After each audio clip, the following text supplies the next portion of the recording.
Hello, you fine ladies and gentlemen. I do hope your day is going well. Today we have a 1,000 subscriber special episode. Now, truth be told, I couldn't really think of anything special to do, but it would be pretty boring if I was just talking the whole time. So instead, we're going to be covering 5 Rogue One facts that you may or may not have heard before, which is still me just talking the whole time, but at least we're learning. But first things first, thank you so much for 1,000 subscribers. Now, I don't mean to overreact here, but that's crazy. I mean, 1,000, that's a decent number. That's a fair few, as they say, but really, why am I just saying this today, or just on this one number? After all, 1,000 is just a number, and it's not just the number that shows your support. I'm not just thankful for your support on this one day, but every time I upload a video, or every day even. Your support is unbelievable. I know it can be hard to subscribe to a smaller channel on YouTube, or even watch their videos sometimes, so thank you guys so much for taking that chance and giving my channel a go, and even supporting and helping it grow. I mean, that support does not go unnoticed, so thank you truly.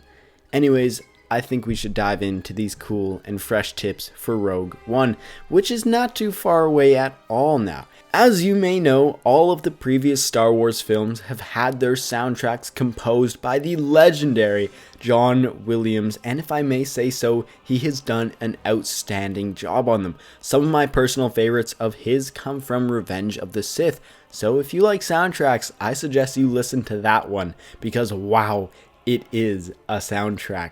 Anyways, turns out he isn't going to be composing the music for Rogue One, but fear not, the soundtrack is still in very capable hands. Originally, Alexandre Desplat, as I believe it's pronounced, was composing the soundtrack. He made some really great music for Harry Potter in the later of the films, so I knew he could do a great job with Rogue One.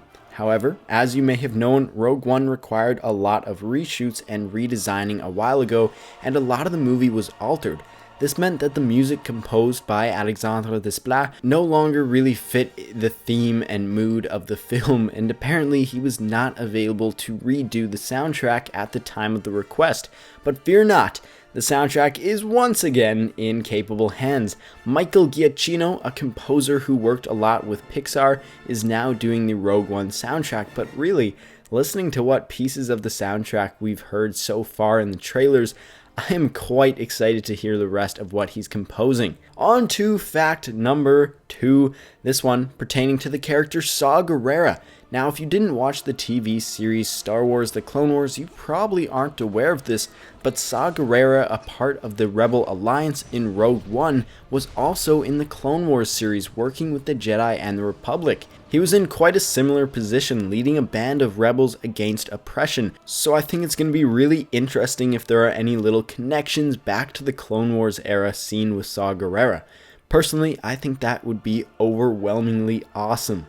Now for fact 3, you may know this one or you may not, but the Imperial Walkers in the Rogue One trailers are not actually AT-ATs or AT-ATs, rather a variant, an AT-ACT or AT-ACT, which stands for All-Terrain Armored Cargo Transport. Pretty long name. Basically, these were larger variants of the AT-ATs meant for transporting cargo like building materials or ammunition, which of course are all used in the Death Star. So I assume they'll show up in Rogue One around large shipyards or research installations, but we'll have to wait and see. Fact number 4. Who's playing Darth Vader in Rogue One, you may ask? Well, I shall tell you. Spencer Wilding will be the man in the suit playing Darth Vader. You may know him from Guardians of the Galaxy as the guard in the space prison, and though that was a very short part, he definitely owned the role, didn't he? But as to who will be voicing Darth, I honestly don't know. As far as I'm aware, Lucasfilms hasn't really announced it yet, maybe keeping it for a bit of a surprise. Of course, it would be really awesome if James Earl Jones reprised the role of Darth Vader's voice once again. This station is now the ultimate power in the universe. I suggest we use it. Don't be too proud of this technological terror you've constructed. But if that's not the case, I'm sure they will find a very capable replacement, though that will be extremely hard to do. On to the fifth and final fact for today, Lego. Yeah, that's right.